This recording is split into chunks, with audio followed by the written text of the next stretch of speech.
Assalamualaikum warahmatullahi wabarakatuh. Alhamdulillah, kita lanjutkan taklim kita dalam rangkaian tadarus Al-Quran, tadarus matematikanya, dan yang kaitannya juga sabda-sabda Nabi Muhammad SAW, dan juga nanti kaitannya dengan alam semesta dengan berbagai macam model, dari yang sederhana sampai yang rumit. Insya Allah bermanfaat untuk kita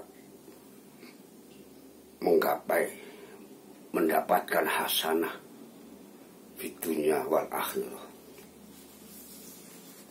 Al-Quranul Karim, ya, kita imani sepenuhnya mukjizat bizatihi, ya untaian kalimatnya, ya isinya, ya huruf-hurufnya, bahkan angka-angkanya yang disebut dalam Al-Quran nanti ada bilangan-bilangan. Bahkan surat Al-Fatihah pun disebut sab'an minal mathani, satu rangkaian bilangan. Nanti kalau ditulis menjadi angka, proses mengolah itu yang kita sebut matematika. Sekarang istilah sekarang itu al-hisab atau al-husban.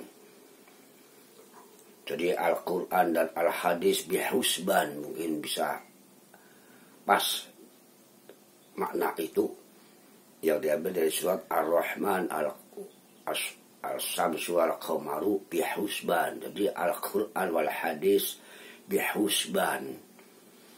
Nah, sekarang untuk kita lebih sederhana, ataupun dalam arti bisa Anda ikuti, bisa dipraktekkan langsung, bagaimana mengikuti bimbingan hitung-menghitung, tadarus, membaca, mempelajari Al-Quran itu. Selain yang sudah maklum mungkin tentang masalah hukum ini, hukum itu, tentang rukun Islam, rukun iman, dan seterusnya, mudah-mudahan dengan matematika ini juga sebagai kepastian kebenaran al-haq min rabbika, sehingga sampai ada yang menyebut umpamanya matematika sebagai abad sekarang disebut al-asrul adadi atau al-asrul raqmiyu. Umpama Al-Quran dilihat matematikanya oleh siapapun, dipelajari, dimengerti, siapapun artinya yang bukan agama Islam pun nanti akan menemukan yang sama hasilnya dalam bilangan atau angka matematika itu. Padahal ini diturunkan 1400 tahun yang lalu. Kok bisa sampai sekarang diuji secara struktur matematikanya ini benar apa tidak? Bagikan orang melihat bangunan yang besar, piramida lah contohnya, orang yang ngerti kalkulasi bangunan langsung bisa menghitung perkiraannya. Borobudur, Prambanan bisa menghitung bagaimana kalkulasi bangunan itu, hitung-hitungannya, struktur-strukturnya. Ini Al-Quran juga bagikan bangunan. Dia mengamati secara matematis. Al-Fatihah misalnya tadi disebut Ummul Kitab, pembukaannya aja kok pakai istilah sab'an minal mathani. Berarti ini suatu kode. 7 sebagai kode pembagi perkalian, bisa habis itu angka-angka 7, 14, 21, 28 dan seterusnya nanti. Itulah yang kita sebut miracle atau keajaiban, atau bahasa agama kita itu mukjizat. Kita bisa sedikit merasakan atau tahu mukjizat segi matematika itu dari rumah dan langsung membaca hitung-hitungannya. Kita contohkan sekarang dari awal turunnya Al-Quran disebut Lailatul Qadar. Maka kami kita coba taklim tentang matematika Lailatul Qadar. A'udzubillahi minasyaitonirrajim. Bismillahirrahmanirrahim.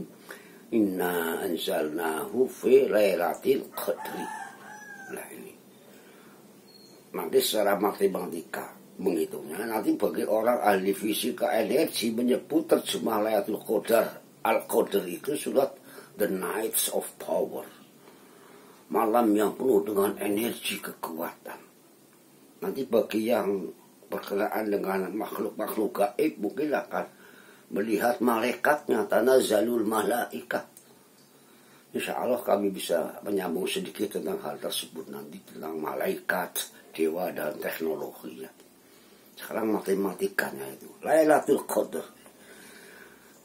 Ini hitungannya sederhana dulu ya. Di kata Lailatul Qadar itu 9 huruf. Di situ dibaca ayat bunyinya 3 kali ada di situ. Mama adraka ma Lailatul Qadar. Lailatul Qadar khairun min alfi syahr. Gitu. Kalau itu Lailatul Qadar 9 huruf, di situ ada 3 kali ayat itu, berarti 9 kali 3 27. Sekarang kita terus mundur ke zaman Salafi. Nah, ini. Zaman para sahabat ini, kutipan dari Ibnu Katsir. Saya fotokopikan ini Ibnu Katsir yang tafsir bukan ringkasan ya, tapi yang asli tebal itu. Ini tafsir Juz' Ammah. Nanti di sana ada surat Al-Qadar itu. Bagaimana waktu itu para sahabat ini? Ini saya baca ringkasannya. Intisarinya rawahu Muslimun, hadis meriwayatkan peristiwa ini tentang Imam Muslim. Bahwasanya ini dari awalnya dari tarik, dari jalan riwayat Sufyan dan seterusnya itu nanti dari Anzur Abadah, kemudian ayahnya itu berkata dengan sumpah, Wallahi alladzi la ilaha illa huwa innaha la fi Ramadan, bahwa Lailatul Qadar itu di bulan Ramadan.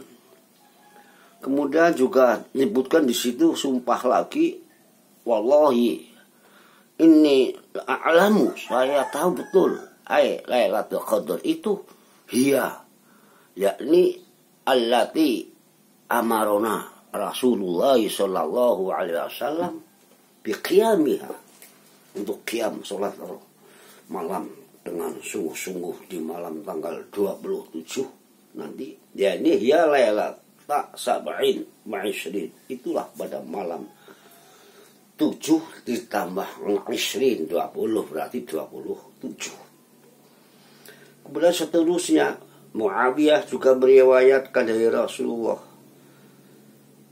Ibnu Abbas juga dan lain-lain, bahwa annaha lailatu sab'in wa ishrin. Bahwa qaulu ta'ifatin minas salaf, masa sahabat, tabi'in dan seterusnya. Kemudian sampai min madhabil Imam Ahmad bin Hanbal rahimahullah, wa juga wa fi riwayatin an Abi Hanifah aydan, Imam Hanafi. 100 tahun setelah Nabi Muhammad SAW itu ya. Gimana? Hukia. Nah, diriwayatkan bahwa para sahabat salaf dulu, atau sekarang kita sebut salafi dulu itu, hawal istikhroja, upaya mengeluarkan, mengeksplorasi adanya Lailatul Qadar, yaitu langsung itu minal Quran. Dari Quran itu sendiri bisa ditemukan enggak petunjuk 27. Ternyata ahli bahasa waktu itu hiya lah, salamun hiya. Hiya itu dhamir, berarti ada yang tersembunyi di situ, ada yang di dalamnya. Apa itu hiya? Itu hiya Lailatul Qadri. Ternyata hiya itu al-kalimatus sabihatu, Allah kalim, kalimat di ayat itu yang ke-27. Kalau bahasa kita tuh lafal dari inna satu, anzalna, terus hitung. Ahli lafal waktu itu sudah mulai menghitung. Jadi inilah matematikanya lafal Al-Quran. Kata hiya itu ada yang ke-27. Kemudian Umar bin Khattab di sini riwayatkan mengumpulkan para sahabat. Da'a Umar bin Khattab ashabah Nabi Sallallahu Alaihi Wasallam kumpulkan, kemudian membahas. Akhirnya terjadilah ajma'u, mereka sepakat.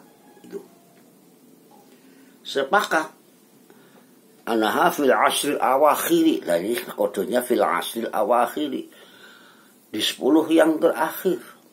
Ini udah matematika waktu ya. Nanti Ibnu Abbas di sini akan merumuskan apa yang dimaksud al-asrul awakhir. Yani bahwa Ibnu Abbas itu ahli tafsir yang masyhur pada waktu zaman Nabi masih ini, selain Ibnu Mas'ud ya. Ini disebutkan bahwa Lailatul Qadri hiya itu. Kemudian Umar bertanya lagi, kau tahu kamu dari mana? Ana alim tadzalik, dari mana Anda mengerti dari itu? Kok jadi ditujuh tadi? Qala Ibnu Abbas itu mengucapkan teori khalaqallahu sab'a samawat, 7. Allah menciptakan 7 langit. Wa sab'a aradin, 7 bumi.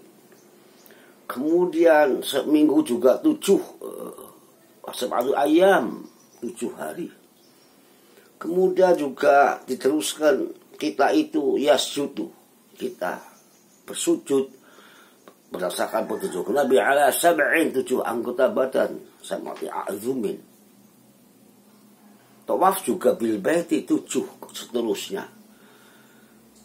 Umar, apa komentarnya Umar bin Khattab? Laqad fathunta, Anda telah mencermati dengan cerdas hitung-hitungan itu.